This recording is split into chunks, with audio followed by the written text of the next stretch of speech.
There are more ways to reach consumers than ever before, and the retail media space is a great example.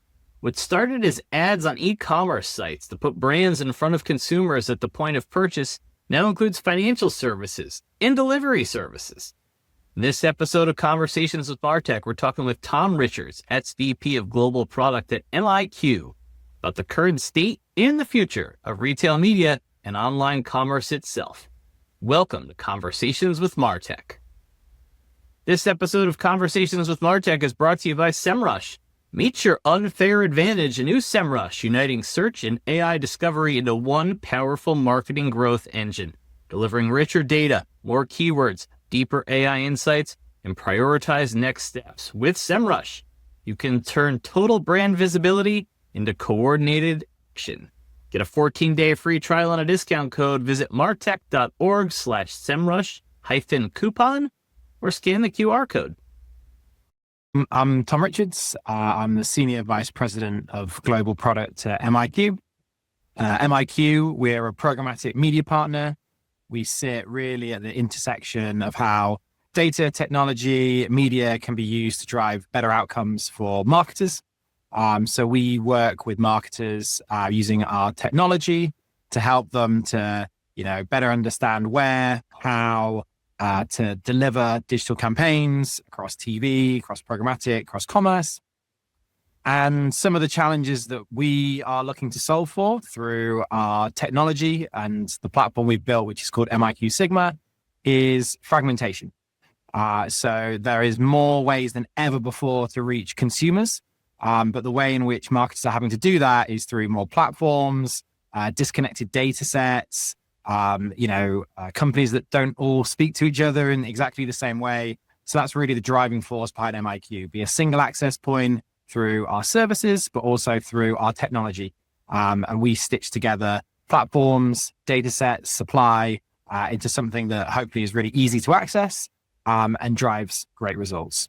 All right. Thanks for being here, Tom. Let's start with a broad view of the retail media landscape. I think retail media networks, they've grown incredibly fast since they sort of burst on the scene. And we've started to hear, a little more about the growing pains and some complaints and some limitations. From your perspective, where is the retail media space right now in terms of maturity and where are there still opportunities for continued growth? Yeah, I think lots of companies are at different stages of the life cycle here. So I think the first thing we've observed is that, what was once retail media networks have now become sort of broader commerce media networks. So the first trend we're seeing is just more entrants into this space. So, maybe what was historically retailers, we're now looking at travel companies, finance companies, everyone is starting to think about ways in which they can, best monetize the assets they have available to them, make that accessible to marketers. So that's a really exciting space to be in that this is not, it's not slowing down anytime soon. It's getting more and more entrants. But as you mentioned, there are some growing pains, some challenges, the hot new thing in town, people soon, ask questions and obviously figure out some pain points. And so, some of that is through this fragmentation, this challenge that not everything talks to each other. Not every system is connected. And for a marketer, that's a real headache. So the next phase, we believe, is how do you bring all of that together? How do you make it more interoperable? How do you start to stitch those together? So that's a big area that we're seeing. I think the other area is this sort of world of, partner and build that some of the retailers are kind of taking into account, which as a sort of an independent company from the outside, it's quite interesting to observe. So, you're seeing companies that have affiliations with technology that they're then, changing and pulling out of. We've also seen companies, I think Uber is the one that I definitely saw where, Uber had a sort of an ad network and a retail network. They then partnered with companies like DB360 and other DSPs to get more demand and kind of fulfill that as well. So really interesting dynamics of new entrants, maybe more mature companies that are doing their own thing, and then companies figuring out who to partner with. But you couple that with that challenge of disconnectivity and a lack of interoperability, it's a real headache for marketers, right? Where do you go? Who do you work with? Why do you work with them? How do you measure that?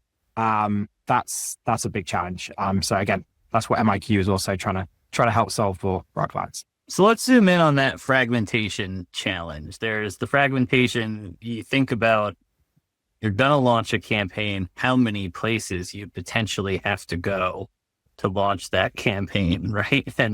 And paying people to go and do that. But that's also, once the campaign is up and running and after it's run, the reporting back on the performance becomes a mess because you've got a bunch of different sources of information. So really the whole life cycle of the campaign, the fragmentation is there posing some sort of challenge.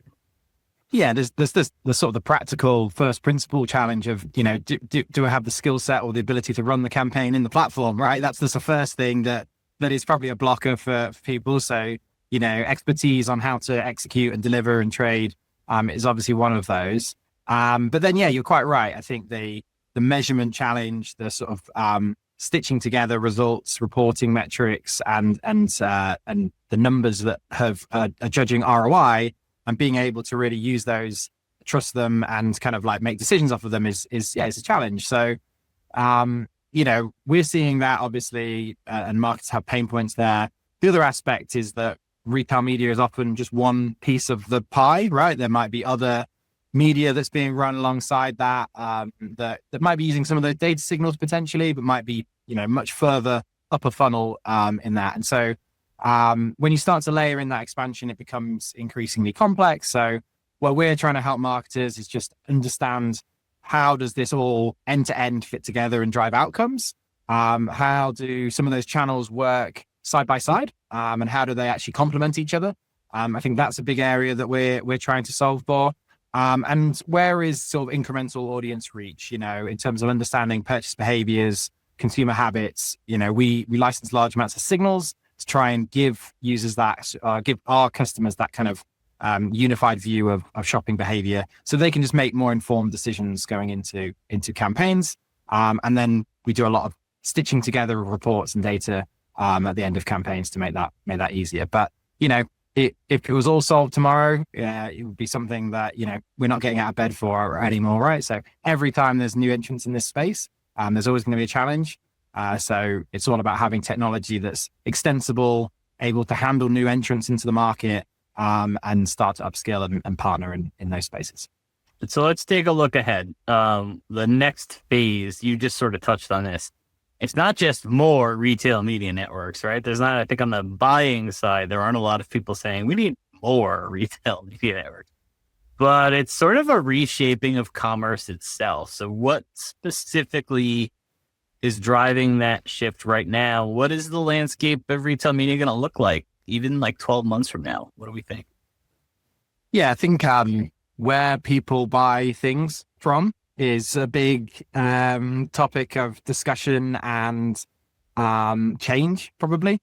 I think about this from all the way up from what was maybe traditionally seen as upper funnel media formats. So TV, shoppable TV, companies like Amazon are bringing that to life. That's very real.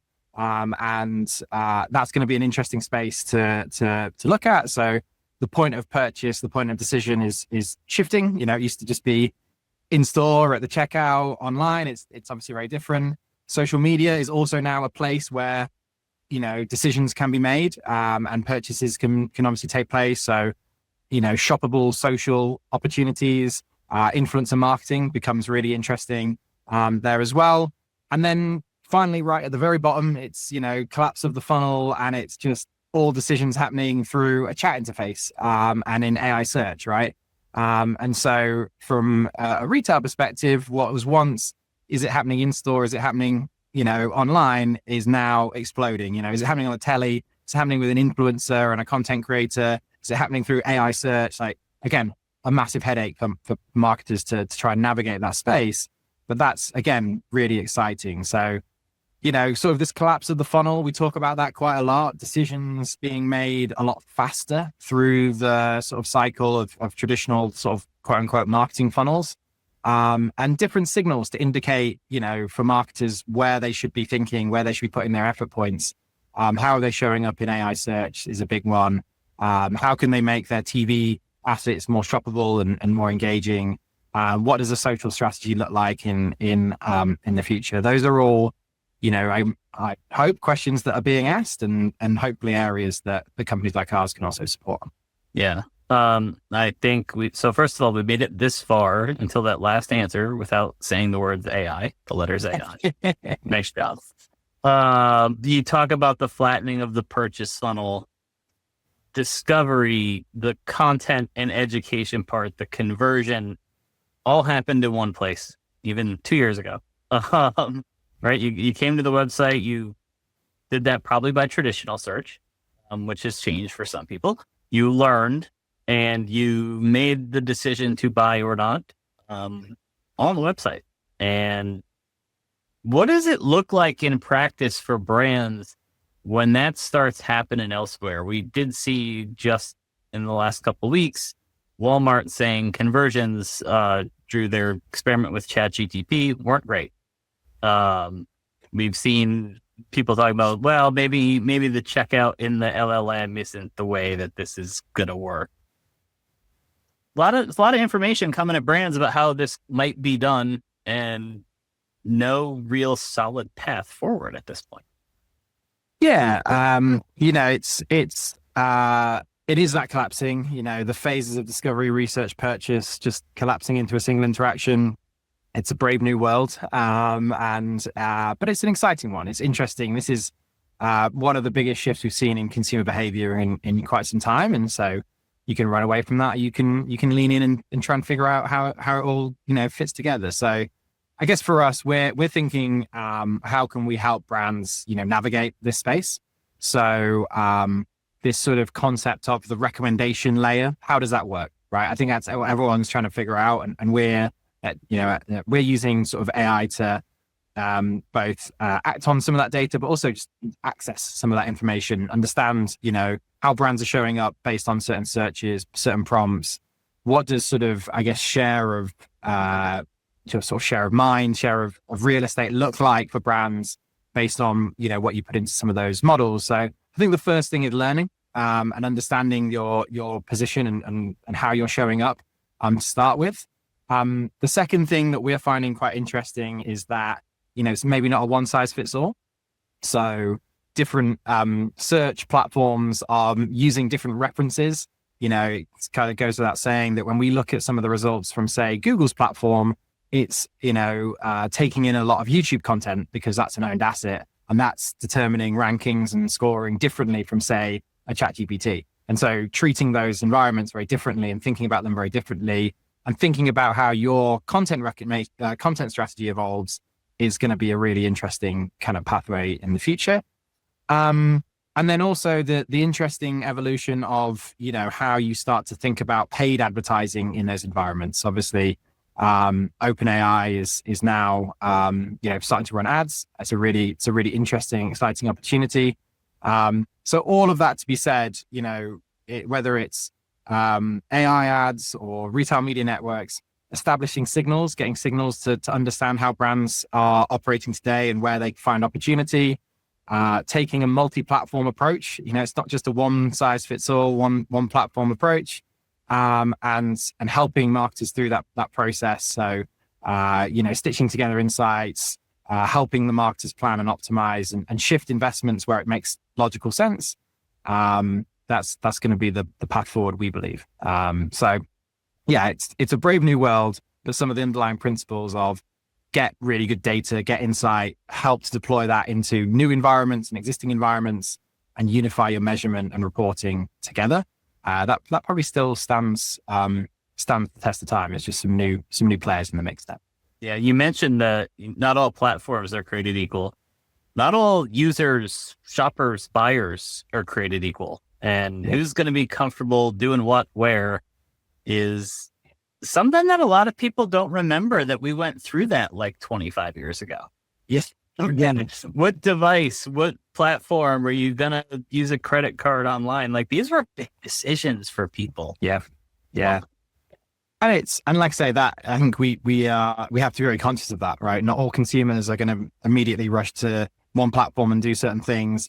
It's going to remain fragmented. There's going to be pockets of people in people are still going to walk into shops. That's still going to happen, right? We're not there yet, right? So everything from that to people that feel comfortable purchasing through AI chat, through people that are very loyal to a brand and want to use an app.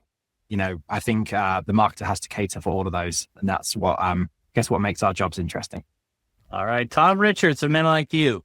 Thanks for joining us on Conversations with MarTech.